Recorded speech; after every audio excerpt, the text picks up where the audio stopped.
ನಾರಾಯಣಂ ಸುರಗುರುಂ ಜಗದೇಕನಾಥಂ ಭಕ್ತಪ್ರಿಯಂ ಸಕಲಲೋಕನಮಸ್ಕೃತಂ ಚ ತ್ರೈಗುಣ್ಯವರ್ಜಿತಮಜಂ ವಿಭುಮಾದ್ಯಮೀಶಂ ವಂದೇ ಭವಗ್ನಮರಾಸುರಸಿದ್ಧವಂದ್ಯಂ ವ್ಯಾಸಂ ವಸಿಷ್ಠನಪ್ತಾರಂ ಶಕ್ತೇಃ ಪೌತ್ರಂ ಅಕಲ್ಮಷಂ ಪರಾಶರಾತ್ಮಜಂ ವಂದೇ ಶುಕತಾತಂ ತಪೋನಿಧಿಂ. ಶ್ರೀ ಗುರುಭ್ಯೋ ನಮಃ. ಹರಿ ಓಂ. ವಿಷ್ಣು ಸಹಸ್ರನಾಮದ 3ನೆಯ ಶ್ಲೋಕವನ್ನು ಇವತ್ತು ಚಿಂತನ ಮಾಡೋಣ. ಶ್ಲೋಕ ಈ ರೀತಿಯಾಗಿ ಇದೆ. ಯೋಗೋ ಯೋಗವಿದಾಂ ನೇತಾ ಪ್ರಧಾನ ಪುರುಷೇಶ್ವರಃ ನಾರಸಿಂಹವಪುಃ ಶ್ರೀಮಾನ್ ಕೇಶವಃ ಪುರುಷೋತ್ತಮಃ. ಇಲ್ಲಿ ಭಗವಂತನ ಅನೇಕ ಗುಣಗಳನ್ನು ತಿಳಿಸುವಂತಹ ನಾಮಗಳ ಸಂಕೀರ್ತನೆಯನ್ನು ಭೀಷ್ಮಾಚಾರ್ಯರು ಮಾಡ್ತಾ ಇದ್ದಾರೆ. ಮೊದಲನೆಯದ್ದಾಗಿ ಯೋಗ, ಭಗವಂತನನ್ನು ಯೋಗ ಅಂತ ಕರೆಯುವುದುಂಟು. ಯುಜ್ಯತೆ ಹೃದಿ ಯೋಗಿಭಿಃ ಧ್ಯಾಯತೆ ಇತಿ ಯೋಗ ಅಂತ. ಯೋಗಿಗಳು ಯಾವ ಭಗವಂತನನ್ನು ಹೃದಯದಲ್ಲಿ ಧ್ಯಾನ ಮಾಡುತ್ತಾ ಇರ್ತಾರೋ, ತಮ್ಮ ಹೃದಯ ಮಂದಿರದಲ್ಲಿ ಧ್ಯಾನಿಸುತ್ತಾರೋ, ಅವನು ಯೋಗ ಅಂತ ಅನ್ನಿಸಿಕೊಳ್ಳುತ್ತಾನೆ. ಯೋಗಿಗಳ ಹೃದಯದಲ್ಲಿ ಧ್ಯೇಯನಾಗಿ ಇದ್ದಾನೆ, ಆದ್ದರಿಂದ ಭಗವಂತನನ್ನು ಯೋಗ ಅಂತ ಕರೀತಾರೆ. ಭಾಗವತ ಹೇಳುತ್ತದೆ, ಧ್ಯಾನಾವಸ್ಥಿತ ತದ್ಗತೇನ ಮನಸಾ ಪಶ್ಯಂತಿಯಂ ಯೋಗಿನೋ. ಭಗವಂತ ಯಾರು ಅಂತ ಕೇಳಿದರೆ, ಧ್ಯಾನಾವಸ್ಥೆಯಲ್ಲಿ ಕುಳಿತುಕೊಂಡಂತಹ ಯೋಗಿಗಳ ಮನಸ್ಸಿನಲ್ಲಿ ತದ್ಗತನಾದ, ಯಾವ ಯೋಗಿಗಳು ಯಾವ ಭಗವಂತನನ್ನು ಕುರಿತು ತಲ್ಲೀನರಾಗಿ ಇರುತ್ತಾರೋ, ತದೇಕಸಕ್ತರಾಗಿ ಇರ್ತಾರೋ, ತತ್ಪರರಾಗಿ ಇರ್ತಾರೋ, ಅಂತಹ ಯೋಗಿಗಳ ಮನಸ್ಸಿನಲ್ಲಿ ಮನೆ ಮಾಡಿ ನಿಂತಿರುವ ಭಗವಂತ ಯೋಗ ಅಂತ ಅನ್ನಿಸಿಕೊಳ್ಳುತ್ತಾನೆ. ಅಂತಹ ಆ ಭಗವಂತನ ಮೊದಲನೆಯ ಹೆಸರು ಈ ಶ್ಲೋಕದಲ್ಲಿ ಹೇಳುತ್ತಾ ಇರೋದು ಯೋಗ ಅಂತ. ಯೋಗವಿದಾಂ ನೇತಾ ಅಂತ ಎರಡನೆಯದ್ದು. ಯೋಗ ಅಂತಂದರೆ ಒಂದು ಸಮಾಧಿ ಅವಸ್ಥಾ. ಯೋಗಂ ಸಮಾಧಿಂ ವಿದಂತಿ ಇತಿ ಜಾನಂತಿ ಇತಿ ಯೋಗವಿತ್. ಯೋಗವಿತ್ ಅಂತಂದರೆ ಸಮಾಧಿ ಅವಸ್ಥೆಯನ್ನು ಬಲ್ಲಂತಹ ತಪಸ್ವಿ, ಭಗವಂತನನ್ನು ಪೂರ್ಣವಾಗಿ ಹೊರ ಜಗತ್ತಿನ ಸಂಪರ್ಕವೇ ಇಲ್ಲದಂತೆ ತನ್ನ ಮನಸ್ಸಿನಲ್ಲಿ ಕಾಣುತ್ತಾ ಸಂತೋಷಪಡುತ್ತಾ ಆ ಅವಸ್ಥೆಯಲ್ಲಿಯೇ ಇದ್ದು ಆ ಅವಸ್ಥೆಯನ್ನು ಬಲ್ಲಂಥವನು ಯೋಗವಿತ್ ಅಂತ ಅನ್ನಿಸಿಕೊಳ್ಳುತ್ತಾನೆ. ಅಂತಹ ಯೋಗವಿದಾಂ, ಅಂತಹ ಸಮಾಧಿ ಅವಸ್ಥೆಯನ್ನು ಬಲ್ಲ ಜನರ, ಭಕ್ತರ, ಸಾಧುಗಳ, ಸಂತರ ಪಾಲಿಗೆ ನೇತ, ಮೋಕ್ಷ ಫಲವನ್ನು ಕೊಡುವಂತಹ ನೇತಾರನಾಗಿ ಇರುವವನು ನಮ್ಮ ಭಗವಂತ. ಅವನು ಯೋಗವಿದಾಂ ನೇತ ಅಂತ ಹೇಳಿ, ಭಕ್ತರ ನಾಯಕ ನಮ್ಮ ಭಗವಂತ. ಮೂರನೆಯದ್ದು ಪ್ರಧಾನ ಪುರುಷೇಶ್ವರಃ. ಪ್ರಧಾನಂ ಪ್ರಕೃತಿ, ಪುರುಷ ಜೀವಾಃ, ತೇಷಾಂ ಈಶ್ವರತ್ವಾತ್ ಪ್ರಧಾನ ಪುರುಷೇಶ್ವರಃ ಅಂತ ಇದರ ಅರ್ಥ. ಪ್ರಧಾನ ಅಂತಂದರೆ ಪ್ರಕೃತಿ ಅಂತ ಅರ್ಥ. ಪುರುಷಾಹ ಅಂತಂದರೆ ಜೀವರು ಅಂತ ಅರ್ಥ.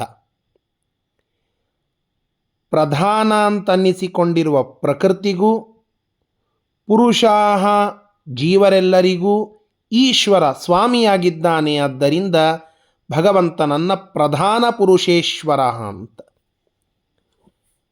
ಕೆಲ ಮತಗಳು ಈ ಜಗತ್ತಿನ ನಿರ್ಮಾಣಕ್ಕೆ ಪ್ರಕೃತಿಯೇ ಮೂಲ ಕಾರಣ ಅಂತ ಹೇಳುತ್ತಾರೆ. ಈ ಪ್ರಕೃತಿ ಇದು ಜಗತ್ತು ನಿರ್ಮಾಣವಾಗಲಿಕ್ಕೆ ಮುಖ್ಯ ಕಾರಣ ಅಂತ. ಜಗತ್ತಿನ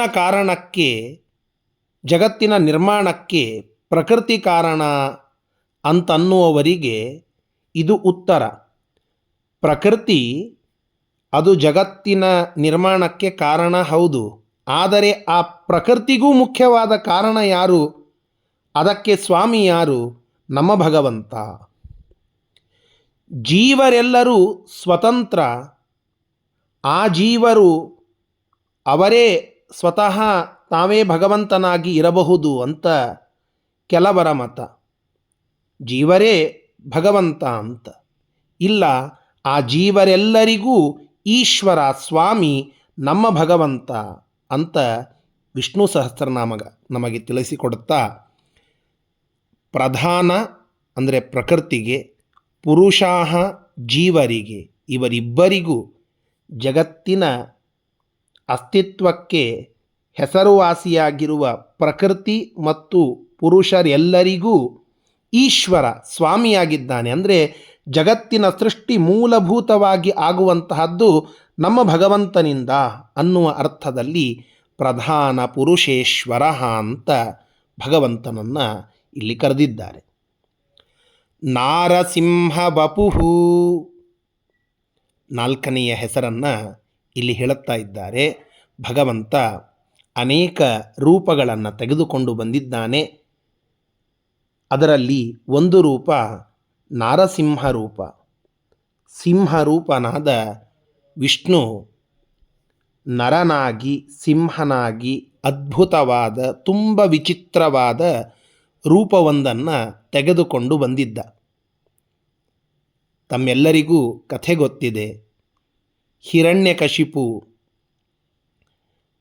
ಮಾಡುತ್ತಲಿದ್ದಂತಹ ಉಪಟಳ, ಅವನ ವಿಚಾರಗಳು, ಪ್ರಹ್ಲಾದರಾಜನಂತಹ ಭಕ್ತನಿಗೆ ಅವನು ಹೇಳುತ್ತಲಿದ್ದ ವಿಷಯವನ್ನು ಒಪ್ಪದೆ ತಾನೇ ದೇವರು ಅಂತ ಹೇಳುತ್ತಾ ಆ ಭಕ್ತನಿಗೆ ಉಪಟಳ ಮಾಡುತ್ತಾ ಇದ್ದ ಹಿರಣ್ಯಕಶಿಪುವನ್ನು ಸಂಹಾರ ಮಾಡುವುದಕ್ಕೋಸ್ಕರವಾಗಿ ಅವನಿಗೆ ಬ್ರಹ್ಮದೇವರು ಕೊಟ್ಟ ವರವನ್ನು ಮೀರದಂತೆ ಸತ್ಯಂ ವಿಧಾತುಂ ನಿಜ ಭೃತ್ಯ ಭಾಷಿತುಂ ಎಂಬುದಾಗಿ ಭಗವಂತ ಸರಿಯಾದ ಸಮಯಕ್ಕೆ ಸರ್ವವ್ಯಾಪ್ತನಾಗಿದ್ದೇನೆ ಎಂಬುದಾಗಿ ತೋರಿಸಿಕೊಳ್ಳುತ್ತಾ, ಡಿಂಭಾಯ ದತ್ತವರ ಗಂಭೀರನಾದ ನೃಹರೆ, ಆ ಪುಟ್ಟ ಬಾಲಕ ಪ್ರಹ್ಲಾದನಿಗೆ ವರವನ್ನು ಕೊಡುವುದಕ್ಕಾಗಿ, ಅವನ ಮಾತನ್ನು ಸತ್ಯ ಮಾಡುವುದಕ್ಕಾಗಿ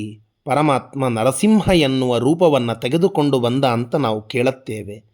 ಅಂತಹ ನರಸಿಂಹ ರೂಪವನ್ನು, ವಪುಹು ಅಂದರೆ ಅವತಾರ ಅಥವಾ ಒಂದು ದೇಹ, ಅಂತಹ ನರಸಿಂಹ ರೂಪದ ಭಗವಂತ ಅವನು ವಿಷ್ಣು.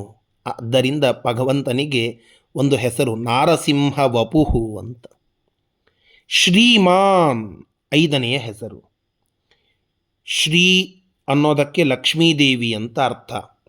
ತನ್ನ ವಕ್ಷಸ್ಥಲದಲ್ಲಿ ಲಕ್ಷ್ಮೀದೇವಿಯನ್ನು ಧಾರಣ ಮಾಡಿದ್ದಾನೆ ಯಾವತ್ತಿಗೂ ಕೂಡ. ಆದ್ದರಿಂದ ಶ್ರೀಮಾನ್ ಎನ್ನುವ ಹೆಸರು ಭಗವಂತನಿಗುಂಟು.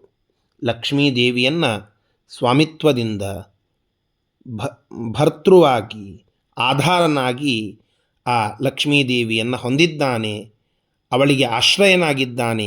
ಆದ್ದರಿಂದ ಶ್ರೀಮಾನ್ ಅನ್ನುವ ಹೆಸರು ಭಗವಂತನಿಗುಂಟು. ಕೇಶವ, ಕೇಶವ ಅಂತನ್ನುವ ಹೆಸರು 24 ಭಗವಂತನ ನಾಮಗಳನ್ನು ನಾವು ಕೇಳುತ್ತೇವೆ. ಆ ನಾಮಗಳಲ್ಲಿ ಮೊಟ್ಟ ಮೊದಲಿಗೆ ಬರುವಂತಹ ಹೆಸರು ಅದು ಕೇಶವ ಅಂತ. ಕ ಅಂದರೆ ಬ್ರಹ್ಮದೇವರು ಅಂತ ಹೇಳುತ್ತಾರೆ. ಈಶ ಅನ್ನೋದಕ್ಕೆ ರುದ್ರದೇವರು ಅಂತ ಹೆಸರು. ಕ ಮತ್ತು ಈಶ, ಕೇಶ ಅಂದರೆ ಬ್ರಹ್ಮದೇವರು ರುದ್ರದೇವರು. ಅವರನ್ನು ವಹತಿ ವರ್ತಯತಿ ಇತಿ ಕೇಶವ, ಅವರೆಲ್ಲರನ್ನ ನಿಯಂತ್ರಣ ಮಾಡುವವನು, ಅವರನ್ನು ಹುಟ್ಟಿಸುವವನು, ಅವರಿಗೆ ಕಾರ್ಯಗಳನ್ನು ಕೊಟ್ಟು ಅವರ ಎಲ್ಲ ಕಾರ್ಯಗಳ ನಿಯಂತ್ರೂ ಆಗಿ ಇರುವಂಥವನು ನಮ್ಮ ಭಗವಂತ. ಆದ್ದರಿಂದ ಕೇಶವ ಅಂದರೆ ಸರ್ವೋತ್ತಮನಾದ ಪರಮಾತ್ಮ ಅಂತ ಅರ್ಥ. ಕೋ ಬ್ರಹ್ಮೇತಿ ಸಮಾಖ್ಯಾತ ಈಶೋಹಂ ಸರ್ವದೇಹಿನಾಂ ಆವಾಂ ತವಾಂಗ ಸಂಭೂತೌ ತತಃ ಕೇಶವ ನಾಮವಾನ್ ಎಂಬುದಾಗಿ ಹರಿವಂಶ ನಮಗೆ ತಿಳಿಸುವಂತಹ ಮಾತು. ಈ ನಿಟ್ಟಿನಲ್ಲಿ ಕೇಶವ ಅಂತನ್ನೋದಕ್ಕೆ ಭಗವಂತ ಅಂತ ಅರ್ಥ. ಇನ್ನೊಂದು ಕೇಶಿ ಅಂತ ಒಬ್ಬ ರಾಕ್ಷಸ ಕೃಷ್ಣಾವತಾರದ ಸಮಯದಲ್ಲಿ ಬಂದ ಅಂತ ನಾವು ಕೇಳುತ್ತೇವೆ. ಅಂತಹ ಕೇಶಿ ಎನ್ನುವ ರಾಕ್ಷಸನನ್ನು ಭಗವಂತ ವಧೆ ಮಾಡಿದ. ಆದ್ದರಿಂದ ಭಗವಂತನನ್ನು ಕೇಶವ ಕೇಶವ ಅಂತ ಕರೆಯುವುದುಂಟು. ಹೀಗೆ ಅನೇಕ ಅರ್ಥಗಳನ್ನು ನಾವು ಇಲ್ಲಿ ತಿಳಿದುಕೊಳ್ಳಲಿಕ್ಕೆ ಸಾಧ್ಯ ಉಂಟು. ಅಂತಹ ಎಲ್ಲ ಕಾರ್ಯಗಳ ಮೊಟ್ಟ ಮೊದಲ ಹೆಸರು ಕೇಶವ ಅನ್ನುವ ಭಗವಂತನ ನಾಮ. ಅದನ್ನು ಭೀಷ್ಮರು ಈ ಶ್ಲೋಕದಲ್ಲಿ ಸ್ಮರಣ ಮಾಡುತ್ತಾ ಇದ್ದಾರೆ. ಕೊನೆಯಲ್ಲಿ ಪುರುಷೋತ್ತಮ ಅಂತ, ಭಗವಂತ ಪುರುಷಾಣಾಂ ಉತ್ತಮ, ಎಲ್ಲ ಪುರುಷರಲ್ಲಿ ಕ್ಷರರಾದ ಅಂದರೆ ನಾಶ ಹೊಂದುವ ಎಲ್ಲ ಪುರುಷರಿಗೆ, ಮತ್ತು ಅಕ್ಷರಾದಪಿ ಚೋತ್ತಮ ಎಂಬುದಾಗಿ ಗೀತೆ ಹೇಳುವಂತೆ ಅಕ್ಷರಳಾದ ಲಕ್ಷ್ಮೀದೇವಿಗಿಂತಲೂ ಕೂಡ, ಯಾವ ಲಕ್ಷ್ಮೀದೇವಿ ನಿತ್ಯಳೋ ಅಂತಹ ನಿತ್ಯಳಾದ ಲಕ್ಷ್ಮೀದೇವಿಗಿಂತಲೂ ಉತ್ತಮನಾಗಿ ಇದ್ದಾನೆ. ಅಂತಹ ಪುರುಷರಾದ ಜಗತ್ತಿನಲ್ಲಿ ಎರಡು, ಒಂದು ಕ್ಷರ ಪುರುಷರು, ಇನ್ನೊಂದು ಅಕ್ಷರ ಪುರುಷರು. ಕ್ಷರರಾದ ನಾಶ ಹೊಂದುವ ಎಲ್ಲರಿಗೆ ಮತ್ತು ಅಕ್ಷರ ಲಕ್ಷ್ಮೀದೇವಿ ಅಥವಾ ನಾಶವಿಲ್ಲದೆ ಇರುವಂತಹ ನಿತ್ಯವಾದ ವಸ್ತುಗಳೆಲ್ಲವೂ ಇವೆಲ್ಲದಕ್ಕೂ ಉತ್ತಮ, ಅವೆಲ್ಲದಕ್ಕಿಂತ ಉತ್ತಮ. ಆದ್ದರಿಂದ ಭಗವಂತನನ್ನು ಪುರುಷೋತ್ತಮ ಎಂಬುದಾಗಿ ನಾವು ಚಿಂತನೆ ಮಾಡಬೇಕು. ಇಂತಹ ಯೋಗವಿದಾಂ ನೇತ ಪ್ರಧಾನ ಪುರುಷೇಶ್ವರ ನಾರಸಿಂಹ ವಪುಃ ಶ್ರೀಮಾನ್ ಕೇಶವ ಪುರುಷೋತ್ತಮ ಎಂಬುದಾಗಿ ವಿಷ್ಣು ಪರಮಾತ್ಮನನ್ನು ಸ್ತೋತ್ರ ಮಾಡೋಣ. ಶ್ರೀಕೃಷ್ಣಾರ್ಪಣಮಸ್ತು.